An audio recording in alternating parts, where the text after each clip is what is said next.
नमस्कार साथियों, स्वागत है आप सभी का। मैं हूं विक्रम सिंह। आज हम बात करेंगे व्यक्तित्व के बारे में। व्यक्तित्व को विभिन्न मनोवैज्ञानिकों ने अपने अपने मतानुसार अलग अलग बताया है। तो ये जानने से पहले किस वैज्ञानिक ने क्या बताया है, उससे पहले हम ये जान लेते हैं कि व्यक्तित्व होता क्या है। तो व्यक्तित्व उन विभिन्नताओं को दर्शाता है जो एक व्यक्ति को दूसरे व्यक्ति से अलग बनाता है। ये विभिन्नताएं शारीरिक, मानसिक, बौद्धिक और भावनात्मक या फिर सामाजिक स्तर पर भी हो सकती हैं। प्रत्येक व्यक्ति की सोचने, समझने, प्रतिक्रिया देने और कार्य करने की अपनी अनूठी शैली होती है जो उसे दूसरों से अलग बनाती है। अब व्यक्तित्व की भिन्नताओं को कितने प्रकार से बांटा जा सकता है? ऐसे तो बहुत सारे प्रकार से उनको अलग अलग किया जा सकता है, लेकिन मुख्य तौर पे हम सबसे पहले शारीरिक विभिन्नता ले लेते हैं, फिजिकल डिफरेंसेस, जिसमें हम व्यक्ति रंग, कद, वजन, बालों के प्रकार, चेहरे की बनावट आदि से अंतर कर लेते हैं। दूसरा है बौद्धिक विभिन्नताएं। बौद्धिक विभिन्नताएं तो बुद्धि के स्तर, आईक्यू के आधार पर आप डिफरेंसेस कर सकते हो, स्मरण शक्ति, समस्या समाधान की क्षमता आदि। फिर तीसरा है व्यक्तित्व संबंधी विभिन्नताएं, स्वभाव, आदतें, रुचियाँ, आत्मविश्वास आदि। फिर भावनात्मक विभिन्नताएं आ जाती हैं, क्रोध, सहनशीलता, खुशी, संवेदनशीलता आदि में अंतर कर सकते हैं। फिर सामाजिक विभिन्नताएं आ जाती है, सामाजिक व्यवहार, परस्पर संवाद, समाज में भूमिका आदि। फिर शिक्षा के आधार पे आप बांट सकते हो, जैसे सीखने की गति, कोई धीरे सीखता है, कोई तेज सीखता है, कोई मंदबुद्धि होता है। इस आधार पे वो आप बांट सकते हो। विषय में रुचि, शिक्षा की पद्धति आदि में के आधार पे आप बांट सकते हो। फिर सांस्कृतिक विभिन्नता भी हो सकती है, धर्म, परंपराएं, रीति रिवाज, रहन सहन इत्यादि प्रकार से आप व्यक्तित्व को बांट सकते हैं। अब मुख्य तौर पे हमारे जो शिक्षक अभ्यर्थियों के लिए जो ज़रूरी है, उनके आधार पे किस मनोवैज्ञानिक ने क्या बताया है उनके बारे में मैं वो उन मनोवैज्ञानिकों को लेकर के आया हूँ जिनको बार बार पूछा जाता है, जो सबसे इम्पोर्टेंट है।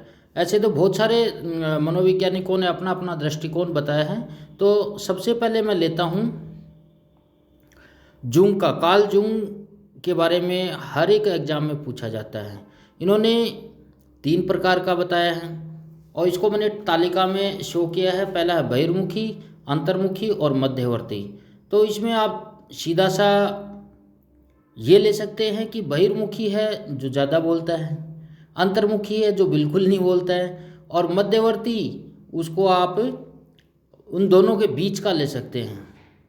और इनके नाम को आप इंग्लिश में याद रखना, क्योंकि सबसे ज़्यादा इनका नाम जब पूछा जाता है तो एक्सट्रोवर्ट, इंट्रोवर्ट और एम्बिवर्ट जो इंग्लिश में ही पूछा जाता है, हिंदी में बहुत कम आता है। और इनका विवरण इस प्रकार है। बहिर्मुखी को मिलनसार, ऊर्जावान, समूह में रहना पसंद करने वाला माना जाता है, तो इसके बारे में भी पूछ लिया जाता है। तो ये पूछ लिया जाता है कि कार्ल जूंग ने समूह में रहने वाले या समूह में रहना पसंद करने वाले व्यक्तित्व को किस श्रेणी में रखा है, तो हम उसको बहिर्मुखी कहेंगे। तो इसके लिए उन्होंने उदाहरण दिया है, नेता, अभिनेता वगैरह। फिर अंतर्मुखी के अंदर उन व्यक्तियों को लिया है इसने जो शांत, आत्म केंद्रित, अकेले रहना पसंद करने वाले जो व्यक्ति हैं उनको अंतर्मुखी कहा है। और इसके अंदर आ जाते हैं लेखक है, मनोवैज्ञानिक, वैज्ञानिक वगैरह जो भी हैं।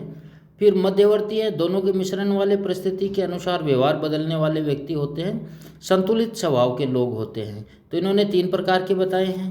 इसके बाद में आ जाता है अपना त्रिगुण सिद्धांत, जिसको हम भारतीय दृष्टिकोण भी कह सकते हैं। और इसमें सात्विक, राजसिक और तामसिक 3 प्रकार के व्यक्ति होते हैं। जो सात्विक होते हैं शांत, दयालु, आध्यात्मिक और ज्ञान प्रिय होते हैं। और इसमें आप उदाहरण के तौर पे महात्मा गांधी और गौतम बुद्ध को ले सकते हैं। और राजसिक में ऊर्जावान, महत्वाकांक्षी और भौतिकवादी व्यक्ति जो होते हैं उनको लिया जाता है, जैसे राजनेता, व्यापारी वगैरह। और तामसिक में आलसी, नकारात्मक सोच वाले, स्वार्थी जो लोग होते हैं उनको लिया जाता है, जो आपराधिक प्रवृत्ति के लोग होते हैं। चलिए अगला जान लेते हैं। अगला आयुर्वेद के अनुसार व्यक्तित्व के प्रकार है।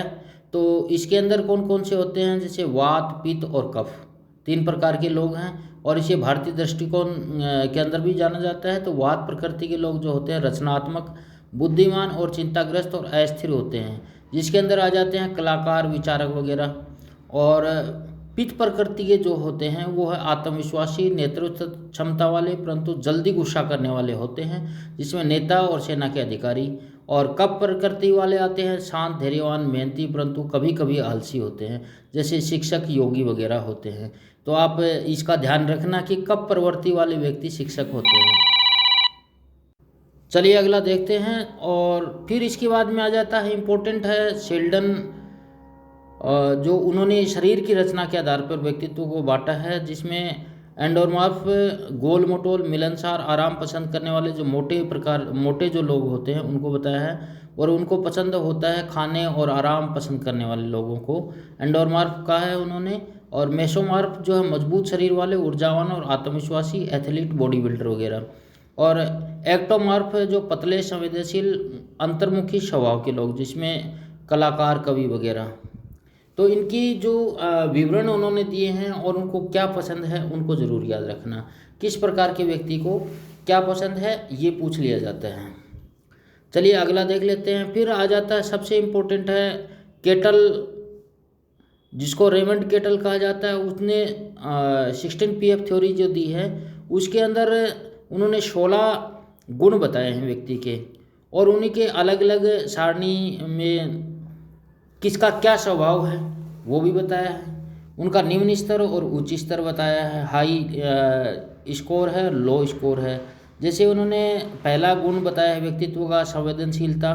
तो इसमें निम्न स्तर के लोग जो होते हैं वो ठंडे, असंवेदनशील होते हैं, और उच्च स्तर वाले मिलनसार और दयालु होते हैं। इन्होंने हर एक व्यक्तित्व गुण में 2 स्तर बताए हैं, निम्न स्तर और उच्च स्तर बताए हैं। तो इस प्रकार इन्होंने 16 प्रकार बताए हैं रेमंड केटल ने। तो इनको आपने याद करना पड़ेगा। ये वैसे 16 PF केटल के अंदर से अगर कोई ज़्यादा ही डीपली पूछ लेता है तो भले ही आ जाता है, वैसे इसके बारे में डायरेक्ट क्वेश्चन आता है, व्यक्तित्व के प्रकार 16 PF थ्योरी किसने दी थी, यही पूछा जाता है। फिर भी अगर आपके पास काफ़ी समय है जनवरी तक, तो आप ऐसा कोई अवसर ना छोड़ें जिससे आपका एक क्वेश्चन गलत हो जाए। तो इस थ्योरी को आपने रिवीजन कर लेना है एक बार। आप इसका एक बार स्क्रीनशॉट ले लेना, या फिर आपको टेलीग्राम पे PDF मिल जाएगी। और टेलीग्राम चैनल का लास्ट में मैंने लिंक भी दिया है, और अपने डिस्क्रिप्शन बॉक्स में भी आपको इसका लिंक मिल जाएगा। तो उससे वहाँ से आप PDF प्राप्त कर लेना, और सारने को 2-4 बार रिवीजन करोगे तो याद हो जाएगी। फिर उसके बाद में मैंने जितने भी मनोवैज्ञानिक हैं उनको एक जगह इकट्ठा कर दिया है, एक टेबल बना दिया है, उनका मोटा मोटा भूल न जाएं। तो सबसे पहले सिगमंड फ्राइड ने किस प्रकार के व्यक्तित्व के प्रकार बताए हैं, तो इसमें इन्होंने 3 प्रकार के बताए, ईद, ईगो और सुपर ईगो। इसका विवरण भी मैंने थोड़ा आगे डाला है। जैसे ईद में इच्छाएं और आवेग आते हैं, ईगो में तर्कसंगतता, सुपर ईगो में नैतिकता और मूल्यों का प्रतिनिधित्व करता है।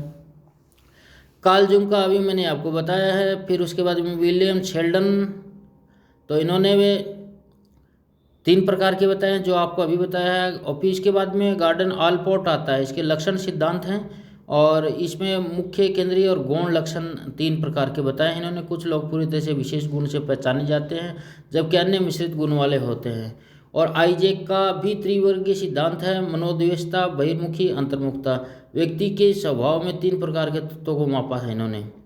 फिर आगे जाता है रेमंड केटल, जिसने 16 PF टेबल जो दी है। फिर बिग 5 थ्योरी आ जाता है, जिसमें खुलापन, कर्तव्यनिष्ठा, बहिर्मुखता, समता, तंत्रिका तंत्रता, ये वगैरह आ जाते हैं। फिर एरिक्सन का आ जाता है, इसमें 8 चरणों को उन्होंने व्यक्तित्व में बांटा है। फिर कुर्ट लेविन ने क्षेत्र सिद्धांत दिया है, जिसमें सामाजिक, पर्यावरणीय कारकों को, व्यक्तित्व कारणों को उन्होंने शामिल किया है। तो इस प्रकार ये व्यक्तित्व के इतने दृष्टिकोण आए हैं, इनको आपने याद करना पड़ेगा। ये तथ्य सारे याद करने वाले हैं, इनमें समझने वाला कुछ भी नहीं है। इन तथ्यों को आपने 2-4 बार रिवीजन करोगे तो याद हो जाएंगे। मैं अगले टॉपिक में आपको ये क्या है ऑलपोर्ट का वो डाल दूंगा। ऑलपोर्ट इम्पोर्टेंट है, ये मैं भूल गया था। आज के लिए इतना काफ़ी है। इसको प्राप्त करने के लिए आप टेलीग्राम को ज्वाइन कर ले। टेलीग्राम का लिंक मैंने डिस्क्रिप्शन में भी डाल दिया है, और इसी वीडियो के अंत में भी दे रहा हूँ। और वीडियो अच्छा लगे तो अपने जान पहचान वाले और दोस्तों के साथ शेयर करें, लाइक करें और सब्सक्राइब करें। धन्यवाद दोस्तों।